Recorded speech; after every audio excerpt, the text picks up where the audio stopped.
Hey everyone, and welcome to another hemp tip. Today we'll be going over some tips on what to check for before switching over to the flowering stage.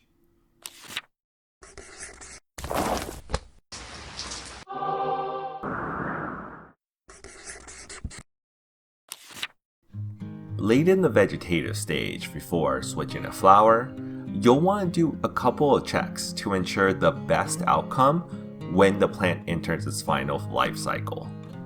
First of all, for anyone utilizing any training techniques, the most important thing to maintain right before the switch is to have a completely even canopy with all the top stems at about the same height from each other. This is because once the switch happens, the stems will do one final stretch before it sets its final height for the rest of its life cycle. If the top canopy is uneven, it makes it hard to provide an even amount of lighting to all of the top flowers. You either get too much light on the top stem and even lighting throughout the rest of the plant, or the top stem gets enough lighting, but the rest of the canopy gets too little of it. And while you can still low stress train your top stems during the final stretch and flowering stage, the later you do this, the harder it will be to train a stem, since it gets thicker and firmer over time. The next step is to ensure that the plant is actually in good shape. You should never flower a plant that's currently under stress, or if it's still recovering from something. Bugs, pests, and powdery mildew problems, if there are any, all need to be resolved in the vegetative stage. And if the plant's recovering from being transplanted, topped,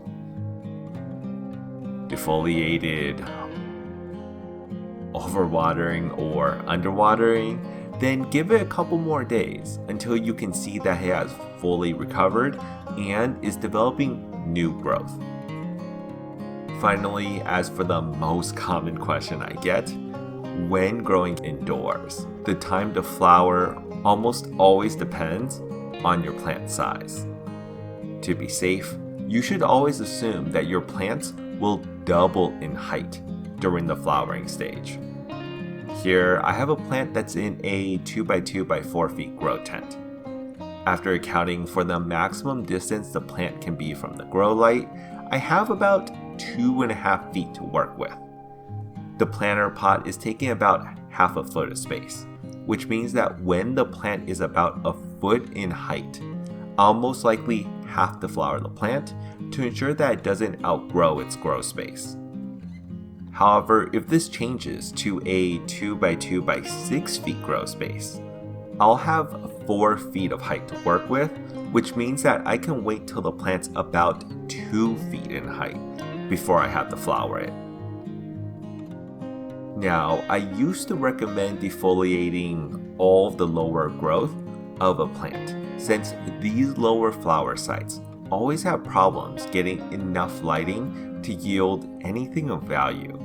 Except I've been playing around a lot with supplemental lighting options lately to provide inner canopy lighting with promising results.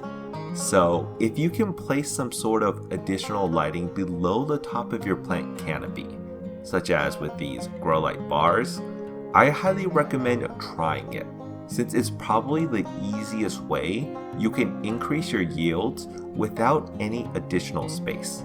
And I'll do a video on this soon regarding both supplemental lighting and inner canopy lighting after I finish testing it out a little bit more. And that's it. Like the content? Then be sure to check out our beginner's guide to creating CBD products from scratch, available at Amazon in print and digital, with links in the description below. You can also find us at hempinapot.com.